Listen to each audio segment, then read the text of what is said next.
Greetings. My name is Wabiri Jordan.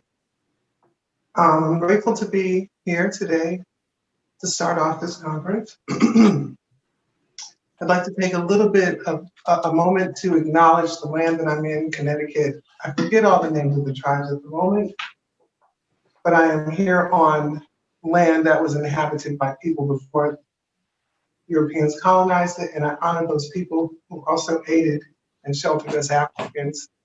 Some did through our journey here. I'd like to say today, December 27th, 2020, is my daughter Saba's birthday. Sitting down, and I go way back. And I'd like to, it is her 30th birthday as well. And I'm having a moment, a flood of memories and a flood of joys to commemorate this day. So I'm grateful to be here to share some music with you. And in honor of her birthday today and her push toward justice, her focus and her utter courage in trying to understand this system of anti-Blackness, white supremacy, and how to produce justice. And being born in California, Los Angeles to be exact, I'm gonna do this song because it's been on my heart. Thank you, Setting On, for allowing me to be a part of this, enriching my life and again, toward producing justice always. All the leaves are brown and the sky is gray. I went for a walk on this winter day.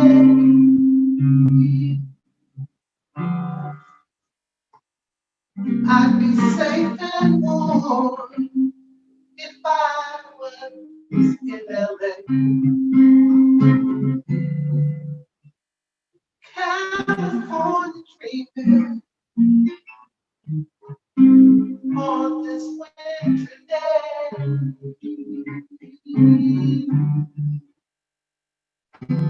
I went to a church, yes I did.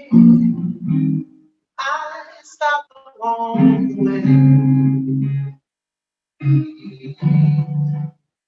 And I got down on my bed and I began to pray. The preacher did the call, yes he did, yes he did. He knew I was there to stay, because I told him so. California dreaming home on my baby's birthday. Oh.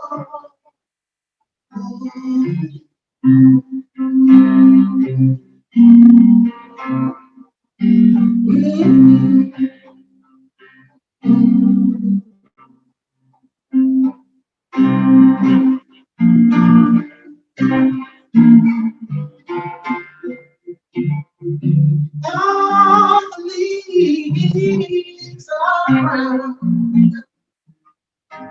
and the sky is gray. Oh, I'm for a walk on this winter day. Yes, I did. Yes, I did. I'd be safe. I'd be safe and warm. I was home in LA. California dreaming. Oh, this winter day. Oh, I'm dreaming California. I'm dreaming California. I'm dreaming, California. I'm dreaming, just as sugar bear, just as sugar bear, and all over the world I'm dreaming,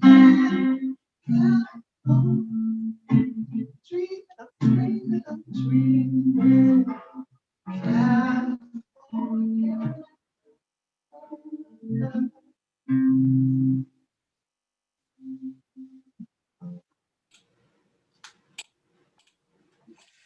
Give thanks. Thank you, sis. Let's go. Let's make this happen.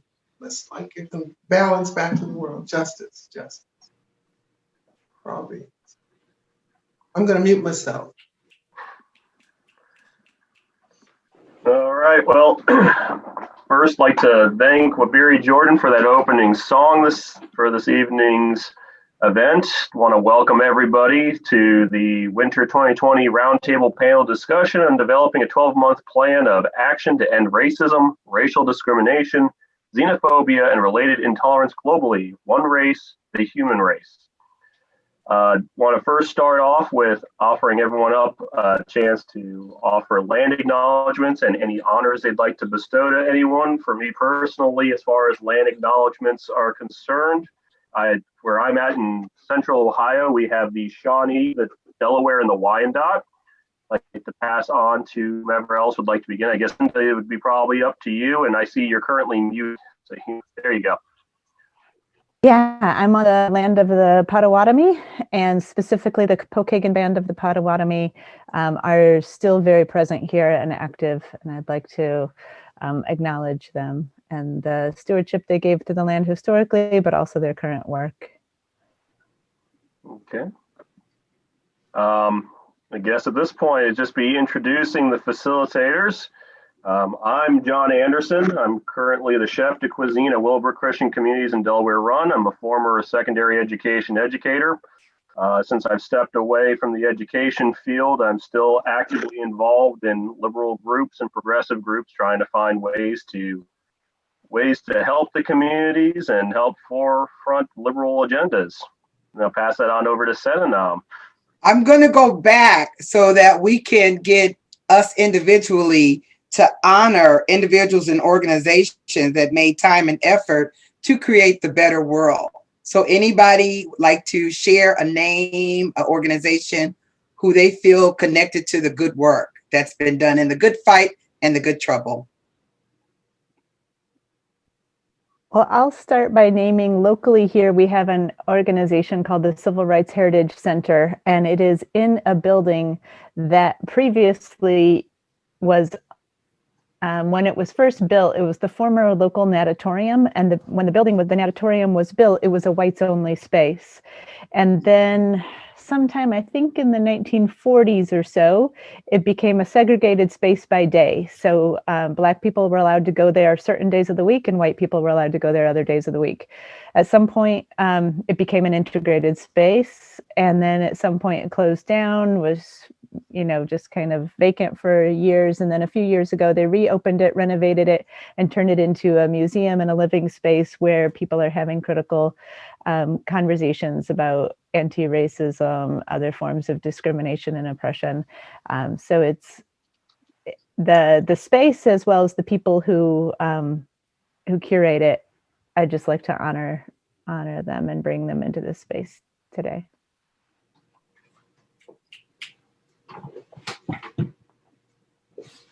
Great. I definitely would like to honor all the grassroots folks that have met along the way. There's also a particular artist that comes into mind, who I'm a fan of, who goes by the name of Immortal Technique, who, when I met personally, had shifted my paradigm and how I should look at the politics of the tragedy of politics, so to speak. And then I see folks on creating the awareness, like Cherry Honkala with the People's Army, and how like turning facilities into spaces for people to live in. And I think that the grassroots effort of local people who don't make it to the national headlines every day, they're doing the hard work. Most definitely. I just like to share our African worldwide tradition of Kwanzaa, the creator of Kwanzaa, Maulana Karenga. We are in our first day of Kwanzaa. So I'd like to celebrate our own culture and tradition and him initiating this festive tradition that's rooted in our culture.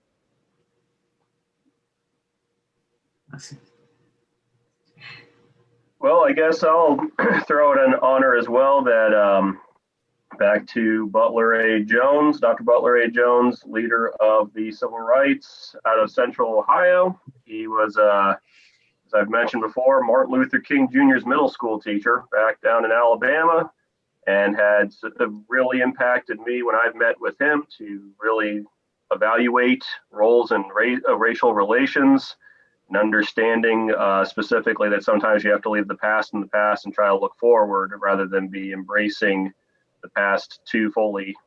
You can't see the forest through the trees kind of moment. Thanks, everybody. Well, Sadanam, I believe you're up for your introduction at this point then, ma'am. Okay, Sudanam Oiwasife Curry. In my life now, commitment is ending racism. I am committed before my lifetime. I want it ended.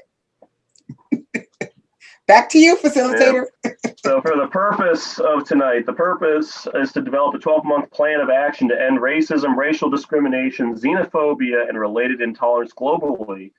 We are following the UN's footsteps and moving forward to ending racism, as well as craft a 9-month virtual call to action on the doctrine of discovery.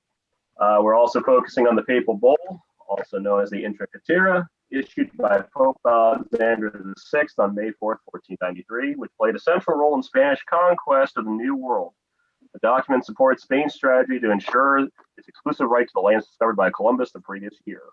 Now I'm going to pass it back to Sadanam for the background that we're looking at tonight. Just briefly, for the 19th anniversary of the World Classic Historic in Racism, which was August 31st through 8th, we celebrated, myself and Jessica Bronson, who's a co-chair of the Utah Green Party. We held space for 1 hour for every one of those days, and we came up with problem solving. One of them is doing this roundtable for a year so we can plan to end racism. And we've been able to pull off 8 of them since September. So it's the love of 2 women committed to ending this injustice. That's how we got here. Thank you, John. I appreciate it. All right. House rules for this evening. Very simple. There's only one, and that one is compassion. So it should be easy to handle and easy to digest tonight. So stay compassionate. At this point, try to invite our guests to self-introduce themselves. So Linda, you're up. All right. I think I'm just going to read my bio, if that's all right. All right. Because if I try to do it off the cuff, it always comes out sloppy. So I was born in and recently returned to the middle of Turtle Island on Potawatomi land. I've lived on both coasts of Turtle Island, plus the African nations of Namibia and Angola. Over the past 3 decades, I've had the good fortune of a wide sphere of careers, including being a rocket scientist, a farmer, a social justice educator, an environmental educator, and a toy packager. I'm currently practicing as a radical life coach, working at the intersection of personal development and social change. I love navigating complexity, exploring uncomfortable topics, asking awkward questions, and deepening individual and also my own learning. This critical work is done solidly rooted in a somatic approach. The human body is integral to change. Everything comes back to our bodies. That's where racism lands. I believe that lasting social change will come when we stop assuming that humans are purely rational beings and instead compassionately acknowledge that we are all animals operating first from our biological evolutionary nature. I currently volunteer with several local racial and social justice organizations, and in my leisure time, I adore spending time outdoors, close to the earth, including walking in nature, consensual tree hugging, staring at the sky, skipping, dancing, somersaults, climbing, and jumping. Welcome. Thank you. Fantastic. Do you run into a lot of unconsensual tree hugging by chance?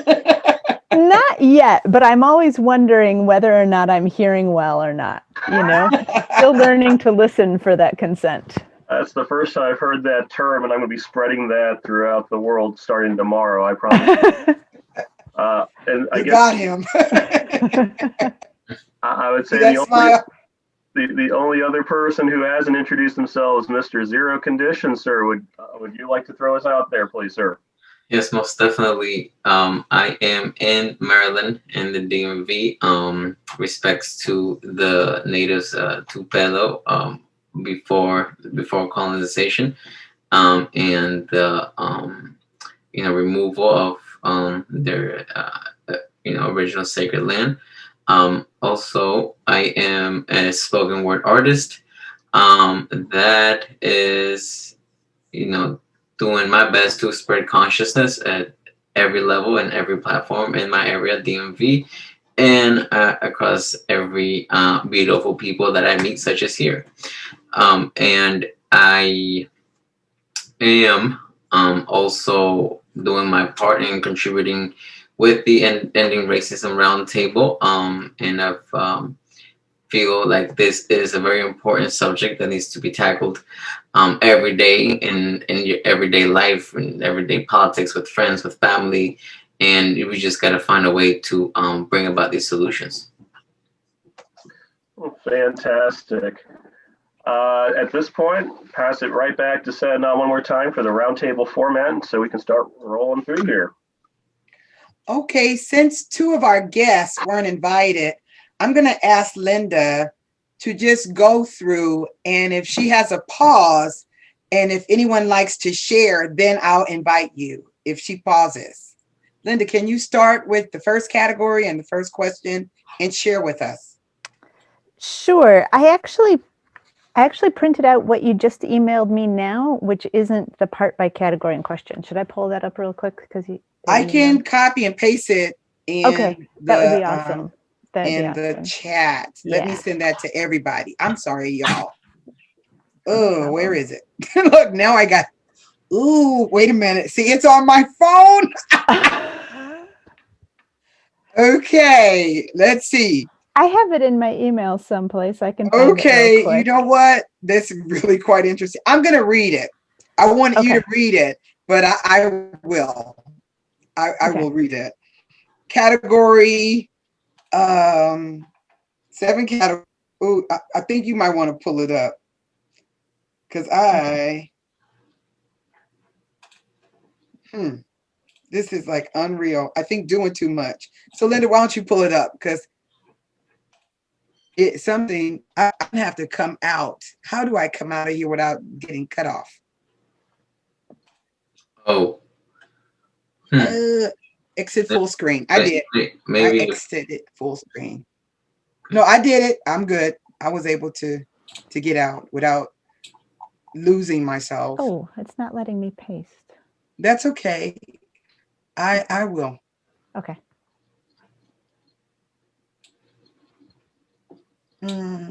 Come on.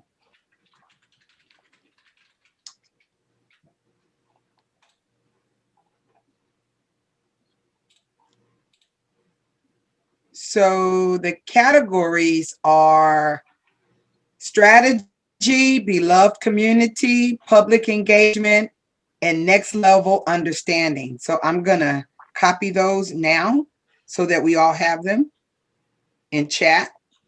Okay, thank you.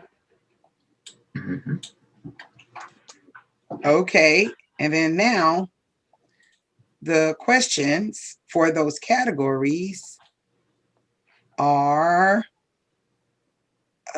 strategy is 3. 4. Remember that, Linda? Mm-hmm. You don't have to do all 4. Okay. But let me get them into you. Can everybody see those? Not yet. There Oh, you they're go. in chat. Oh, I don't see it, but no, nobody sees it. I can try to also repost it. Just copy and paste everything on the. So I'm doing beloved community. So Linda, you can start with one from strategy while I'm doing the other ones. How about Nothing's that? showing up in chat yet, but I can go back to my email. I've got it in Wow. chat right now. I have it. Oh, was it? a Oh, private you know message? what? What it is? I think I was sending it to John. Oh, you have to send it to everyone. I see. Okay, I'm like, why isn't it not showing up to everybody? That was weird. See, facilitators, how we talk just to ourselves. Okay, so sorry about that, everybody. Very sorry. So, chat, if you can read all the categories first, Linda. Okay. And I just want to clarify. So you said that everyone can participate, because it does feel a little awkward having a round table with only one person at the table. Look, I got this. Okay, awesome. I definitely got that. Okay, awesome. So the categories: strategy, beloved community, public engagement, global healing, and next level understanding. So All right. everybody, you could start with those, Linda. Okay. The strategy question. So the first one: how will the point be able to be made for individuals to realize that a person can't believe they are being good without thinking about or dealing with racism and other oppressions at the systemic level, individual, national, and globally?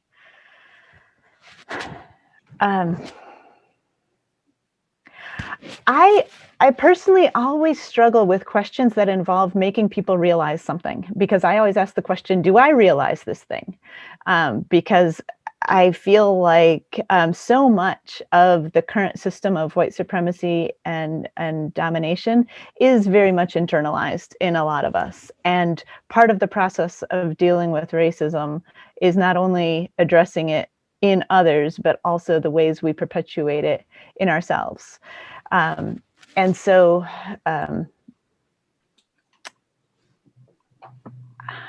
I think one of the main reasons people are afraid of not being seen as good, and so they avoid addressing racism, is because they're afraid of doing it wrong. Because if they do something about racism and then somebody says, actually, that action you just took right now reinforces white supremacy, or, you know, shows off your biases, or does something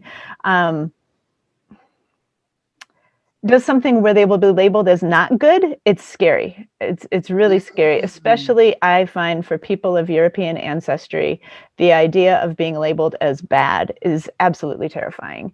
And so it's easier to not take action than to take action and possibly take action poorly. So for me, this is about, I know I had to hear the message about 1,000 times: make mistakes. You won't learn until you make mistakes. Just do something, make a mistake, and then try again, learn from your mistake, apologize when you make your mistake, and try again and try again. Just humbly admit that you're going to make mistakes. And I feel like that's a hard lesson to learn, but that invitation to make mistakes and that naming that mistakes will happen, but not taking action is a worse mistake than taking action and making a mistake. Would anyone else like to address the question Linda raised or comment? Well, I completely agree with the fear, especially from European ancestry, people of trying not to do more harm than good. I think it's also very difficult when you ask people of whether they're being good or not. That is a very challenging question. And I mean, everyone has opinions they're being good. So how do you go about that one? But I do think that as all things go, the road to hell is paved in good intentions, and you have to be willing to kind of go through that the hellish atmosphere of trying those good intentions and pushing through there and not be afraid. I completely agree with Linda that you will probably be met with more anger no matter how good your intentions are, but you have to push through it to get to the ending point that is the goal. Mm. Thank you. Oh, you share. Go ahead, Zero. I definitely have a comment because first thing that comes to my mind is that it does probably takes a lot of maturity to be able to go through that process. And I think perhaps for most people, it's easier to be on autopilot than to deal with the trauma or whatever it is, or fear, whatever it is going on. So my first thought process was like, okay, like it all seems like a good, a good mission, but who's really up to it? I feel like most people aren't up to it. Most people are just like, oh well, just keep living how the way we've been comfortably living. But it might be comfortable for some people, but like it might be a nightmare for other people. And perhaps we go back to compassion. I'm very appreciative. Would you like to do another one off of strategy or go to a different category?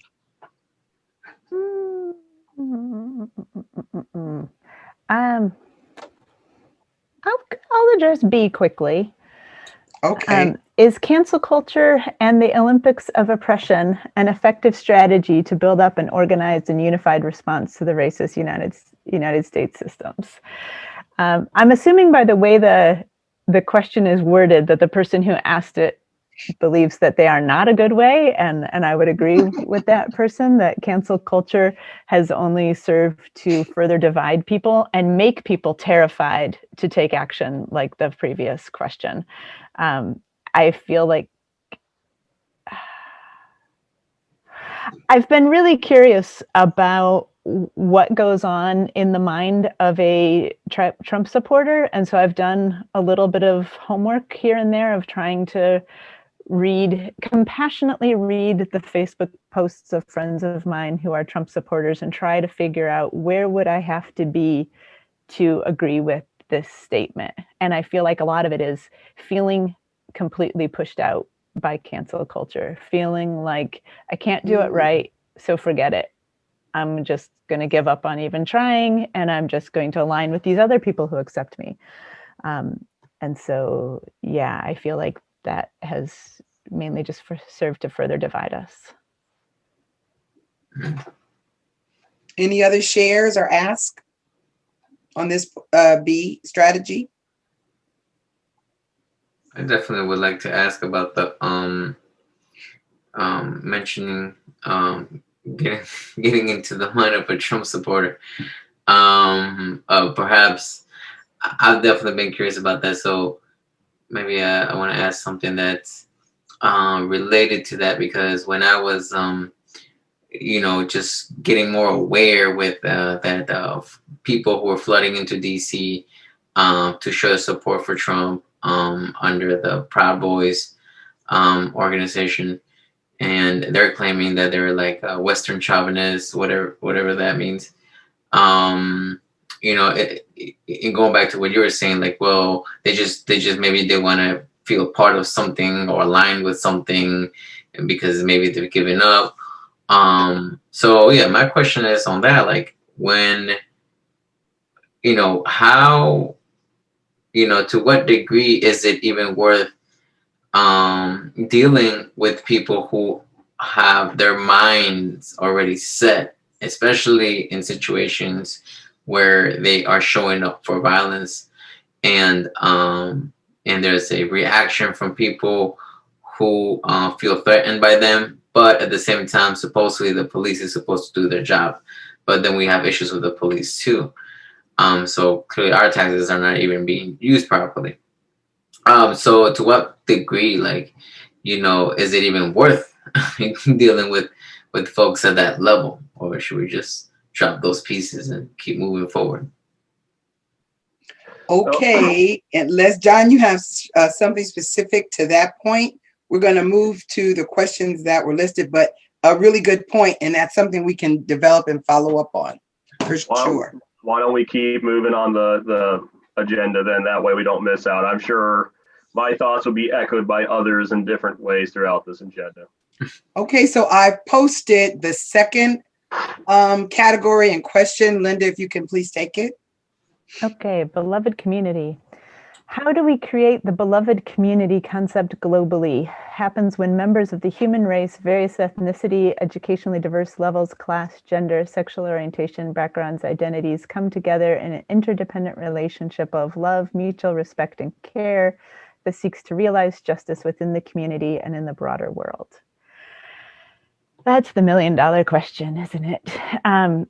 For me, at this moment in time, one thing that has really been present for me is in March, everything was kind of thrown up. And it was like, oh my gosh, what we've been doing isn't going to work right now. What do we do now? And there's this economic principle of taking theories that have been lying around. And I feel like in March, there was this golden opportunity to take theories that had been lying around. And what came up for me during that time was things like community gardens, where, in normal times, a community garden is just a cute little thing. It's not really drastically changing the world overnight in any big fashion. But what it is doing is it is actually on a small scale bringing people together to grow their own food and to have an embodied, felt sense of what it feels like to be nourished directly from the earth, and to know that you have inherent value and you deserve to have food, and that you don't have to earn your right to eat food, and that you can work in conjunction with other people from a variety of backgrounds in order to support yourselves. And so there's this, even though it's on a regular basis, it's just a nice little thing that most people think is kind of sweet and cute. But I do feel like that just this embodied experience of I have inherent value and the earth nourishes me is really powerful. And you can take that embodied experience into other places. And so all of these little grassroots initiatives that don't seem like they're overturning anything, in a moment of crisis like we had in March, some of these can be truly transformative.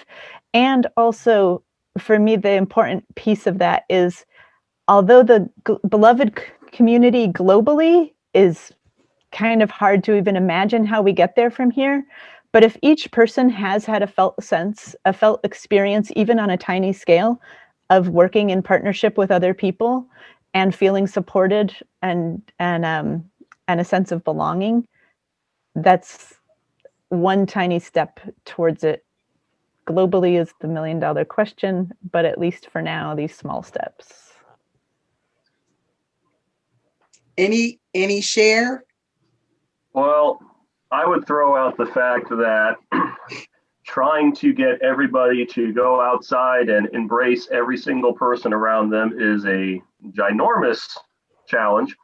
But to start very slowly and small is to try to get everyone to break out of their introverted lifestyles. We are very introverted by nature, whether we want to say we're all big loving groups, we're not. We tend to worry about ourselves. We're preservationists. It's in our nature as human beings.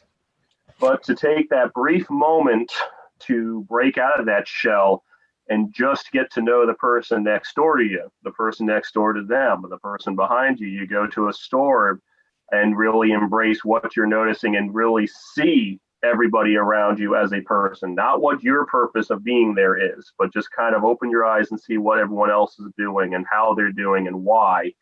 You start slowly building a lead into that idea that we're all in this together, and you kind of build and build and build. It's a slow process, but you have to start somewhere. Okay, what about you, Zero Condition? Would you like to add? Well, for some reason, my screen shut off and came right back on, but we're good, right? Just making sure. All right. Beloved community. I really enjoyed the whole stepping stone of doing little by little within our local folks. Yeah, I completely agree with that. I think it's a great thing. I personally have felt my whole life changed by having just individual experiences with people. There's always a difference in being in a crowd and experiencing a crowd thing, but versus having an intimate individual moment that really challenges the way you see the world and can have the power to break any cycle that may be taking you down. Thank you all. Linda, can you go to the third category, please? Sure. Public engagement. How do we invite, make room, and welcome those who appear to have no interest in engaging in the critical ending racism in our lifetime conversations?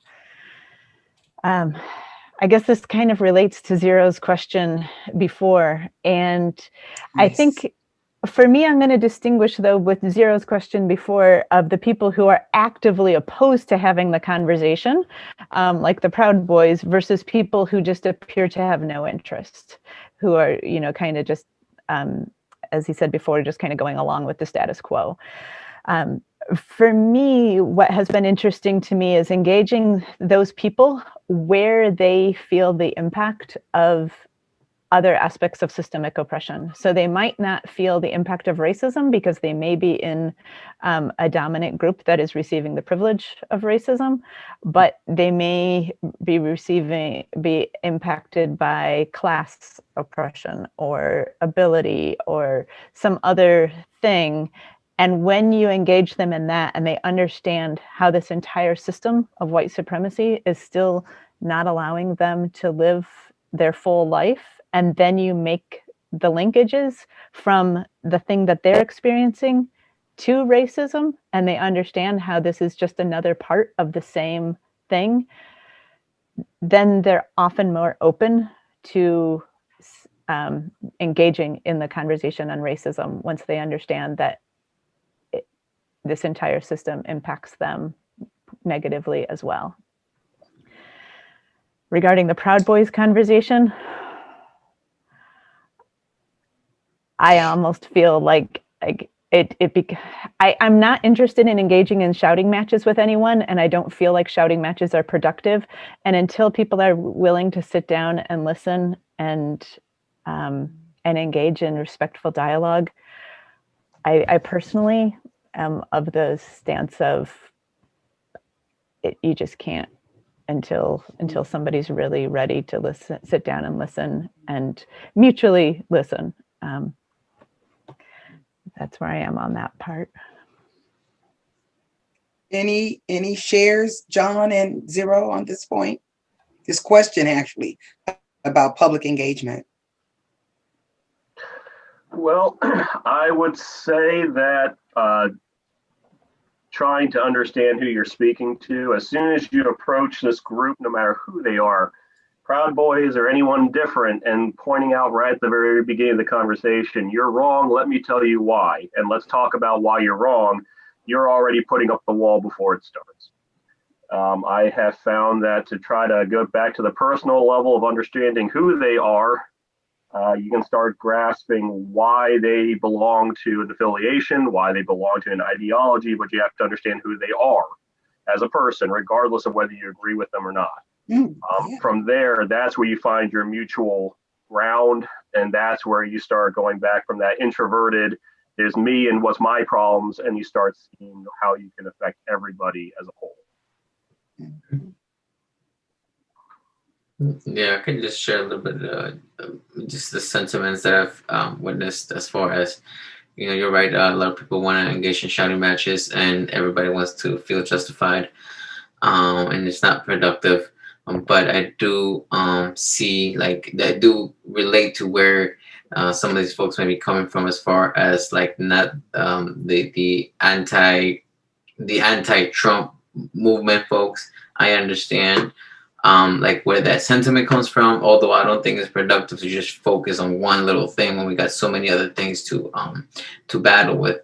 And equally, I don't think it's productive to just engage in shouting matches. But I've always been of the mindset, like, okay, like, what is the worst that could happen? If it's something like martial law were to happen, then there is steps to, because sometimes we just fear the worst and we act based on our fearing the worst.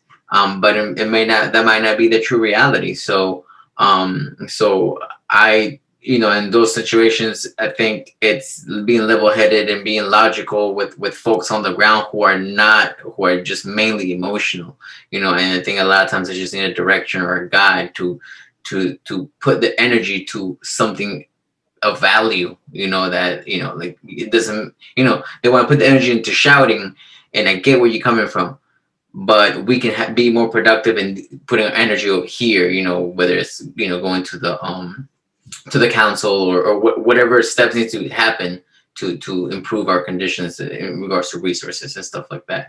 So I definitely I can relate to the streets wanting to speak up and oppose these folks.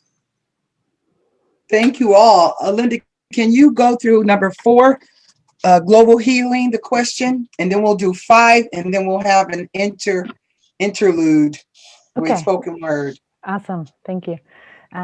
Number 4, global healing. How do nations, businesses, and individuals currently living, working, and playing on stolen land by their ancestors develop a relationship to the lands they occupy? This is a tough one for me, because I feel like people of European ancestry living on Turtle Island do not have a relationship to the land they're on, because it was stolen by their ancestors and they occupy stolen land. At the same time, for people of European ancestry to heal, we need to develop a relationship to this land. But a lot of it feels really performative often to me, because if we're not actually giving back land or doing something more tangible, it feels very, it feels performative. And so I'm personally really still sitting with this question of how do we develop a relationship to this land in order to heal without it being performative.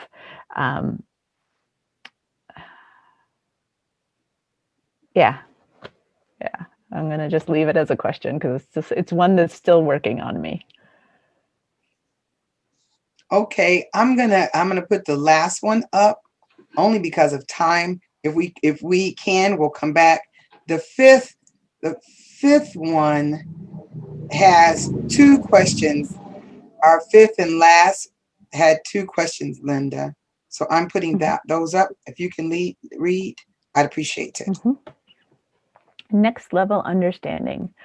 What are critical questions about ending racism in our lifetime that have not yet been asked? And what's the underlying cause, blindside of the current critical questions about ending racism in our lifetime haven't come forth to be asking?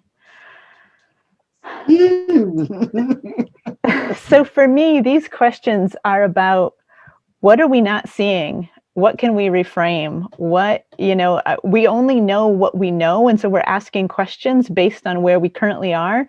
But in order to arrive in a new place, we need to be able to see things differently, but we don't even know what questions we need to be able to ask in order to see things differently.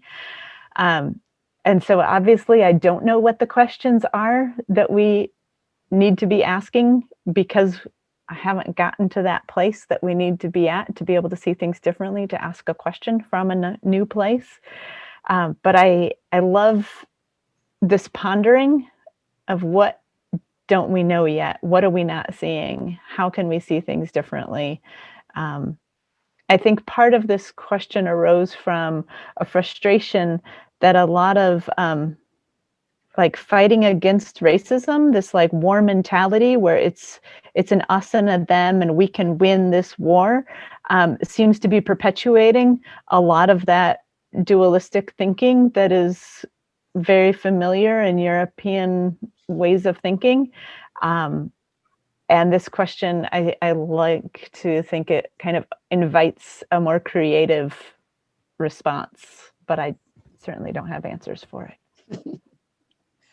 Would any my brothers like to share for a minute each? Because we have 17 minutes left on the call. So I just want to do 2 minutes, then go to 0 for a spoken word, and then we will come back and round up. Thank you so much, Linda. Well, I would just throw out, I agree entirely that you can't answer questions you don't know yet. That's a challenge.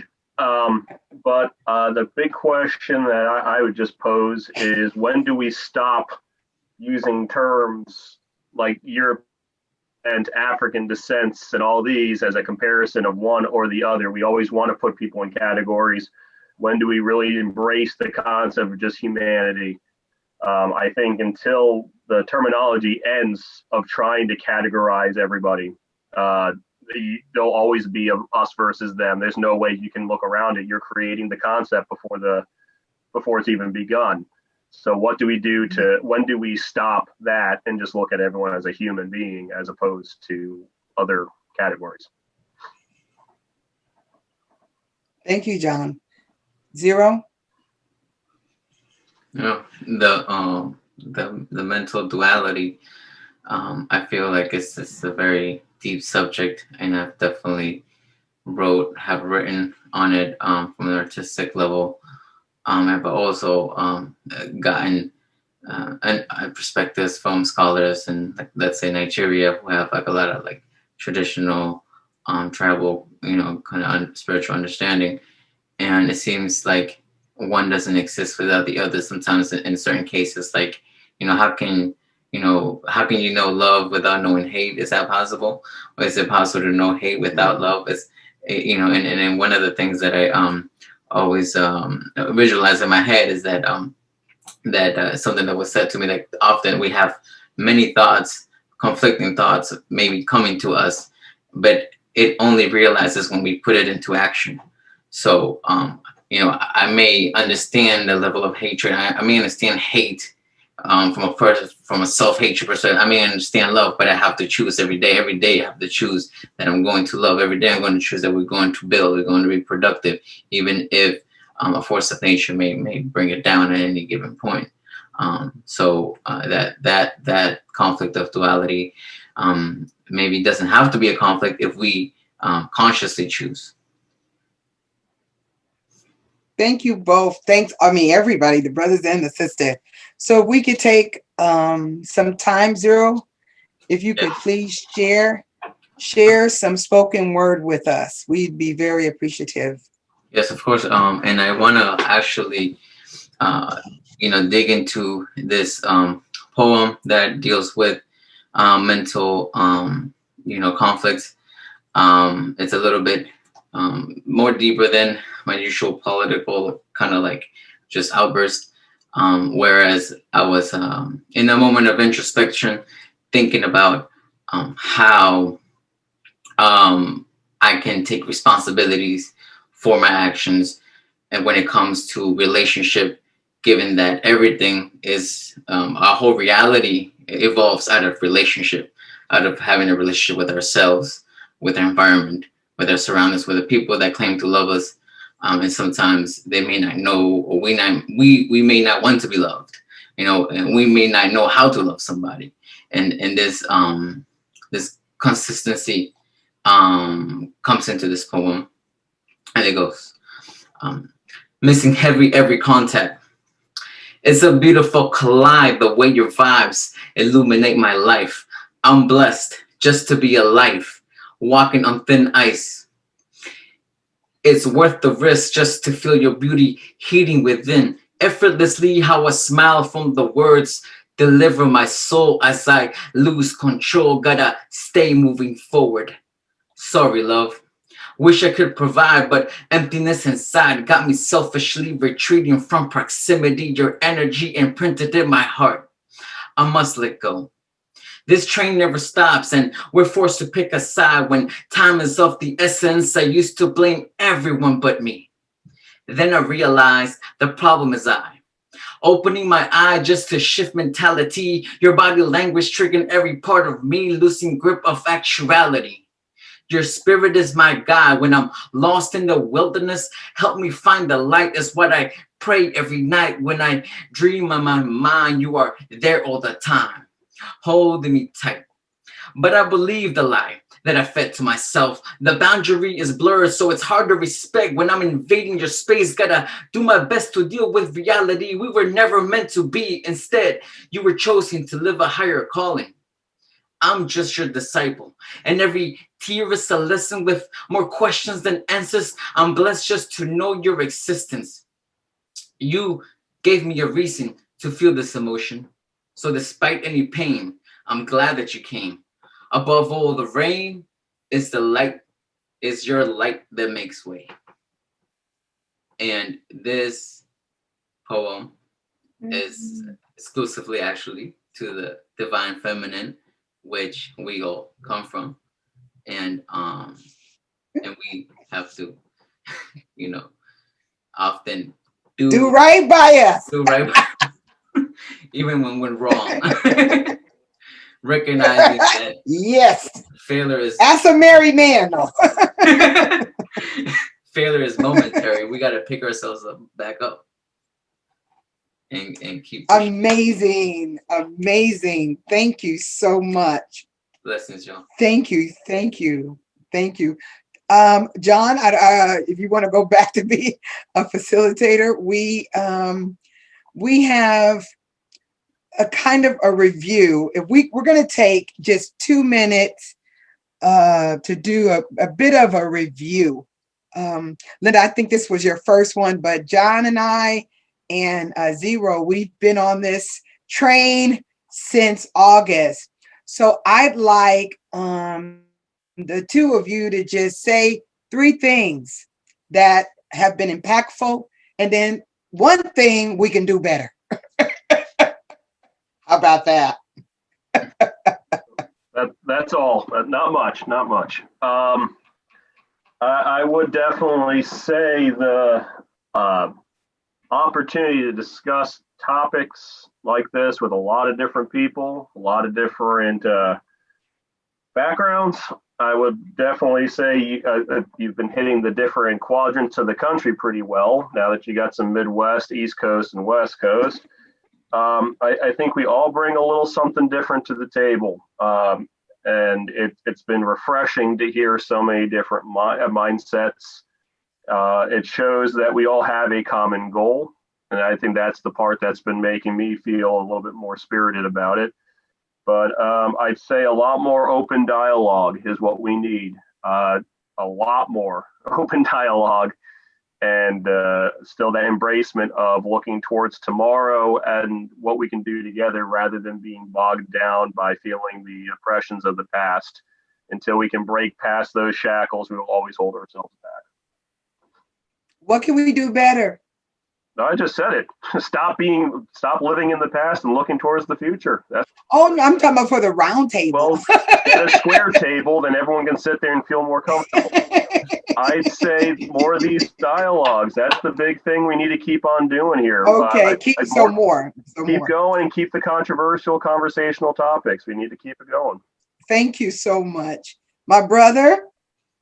Yes, indeed. I've just been impacted by, all the different people and the different thoughts and dealing with the like the brother said with the controversy. Sometimes it feels like, but beyond that, the commitment and the energy that I've learned here, such as Queen Southernum, how that one consistent energy changes the whole game, and that's something that gives me a lot of hope as far as just being able to impact even as an individual, and resonate, and the part, of course, that we are doing better and we have to do better is having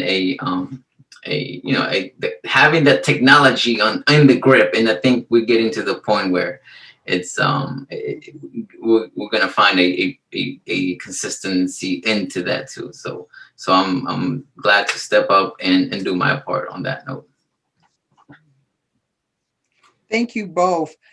Just a point, next year, our format is going to change. It'll be focused on all the lessons we've learned, and we'll be focusing on solutions. Because one of the things I've heard very clear is people want to move past the past. And so we were just going to do one big segment highlighting the past we've heard, and then ask experts, historians to concretize it. So it'll be videoed. And if you want to look at the past stuff, you can click a link. We're talking about future. So that's been very powerful. So John, you hit it on the point.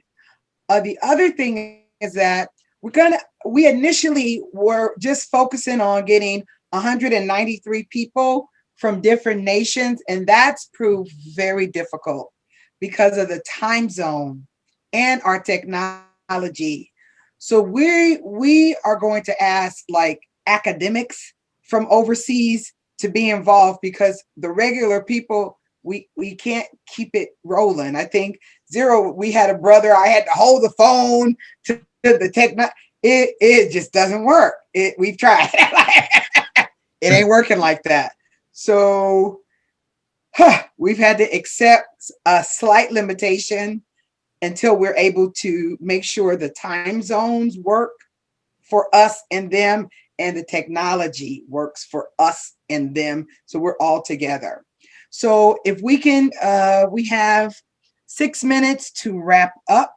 So their plan of action, we want everybody to sign to end the doctrine of discovery. I've posted all the announcements. I'm going to do a statement of appreciation. We accept that this is a problem that can be solved, and knowledge is on our side. The ability to have a free preliminary virtual anti-racism roundtable did not exist before. That did not exist. So it really doesn't cost us anything to do this in a real way. And there's online resources to help people. We have allies, organizations, books, data, and metrics to help us do this. So John, if you could read the self-reflection questions, and then we're going to close. Self-reflection questions. We have, what would your life look like personally if we weren't negatively impacted by the racist legal framework of the doctrine and discovery of the past 528 years? How will we each discover our full power potential in the current racist legal framework before September 8th, 2021?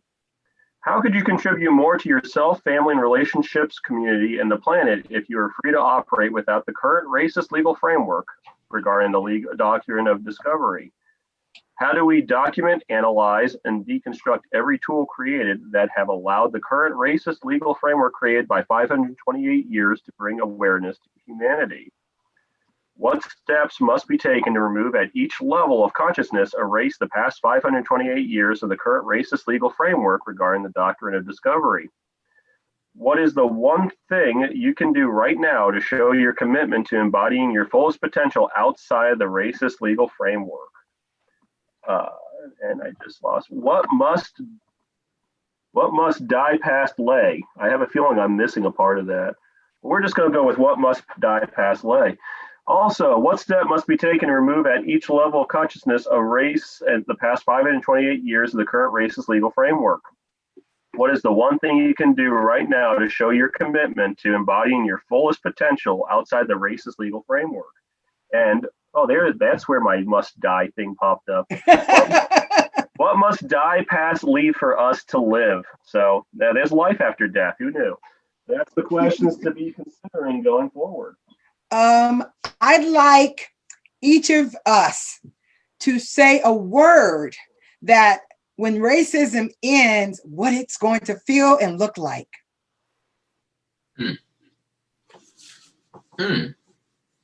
Family. Yeah. I love it. Dancing. Yes. Yeah, the word humanity comes to mind, and a balanced earth. Joy. I just know it'd be joyous. I'd like to thank again each of you for your energy, your time, and your commitment to create the best of who we are in humanity. One race, human. Take care. Thank you. Yeah. Thanks. Thank you. Nice meeting you. Wasn't this it was great to fun? meet you all. Yeah. It was awesome. Doesn't hurt to talk about tough things.